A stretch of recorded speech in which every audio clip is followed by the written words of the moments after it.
Israel எண்ணெய் சுத்திகரிப்பு ஆலையை குறிவைத்து தாக்கிய ஈராக் குழு. துறைமுக விமான நிலையத்தின் மீதும் தாக்குதல்.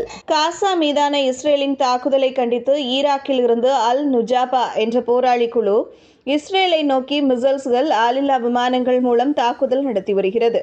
இந்த அமைப்பு தற்போது 2ஆம் கட்ட தாக்குதல் என்ற பெயரில் கடந்த வியாழக்கிழமை கோலன் குன்றுகள் பகுதியில் உள்ள இஸ்ரேலின் தகவல் தொடர்பு மையம் மீது தாக்குதல் நடத்தியது. வெள்ளிக்கிழமை இஸ்ரேலின் ஹைபா துறைமுகத்தில் உள்ள எண்ணெய் சுத்திகரிப்பு ஆலையை குறிவைத்து ஆளில்லா விமான தாக்குதல் நடத்தியுள்ளதாக அறிவித்துள்ளது. காசாவில் உள்ள பெண்கள், குழந்தைகள், முதியவர்களுக்காக இந்த தாக்குதலை நடத்தியதாக தெரிவித்துள்ளது. இஸ்ரேல் துறைமுகங்களின் செயல்பாடுகளை முடக்கும் நோக்கில் தங்களது நடவடிக்கை அமையும் என தெரிவித்துள்ள அந்த ஆயுத குழு, இஸ்ரேலின் ரோஷ் பின்னா விமான நிலையத்தின் மீது ஆளில்லா விமான தாக்குதல் நடத்தியது. ஈராக் குழு நடத்தும் தாக்குதல்களில் தங்களுக்கு ஏற்பட்ட சேதங்கள் குறித்து இஸ்ரேல் எந்த தகவலையும் வெளியிடவில்லை.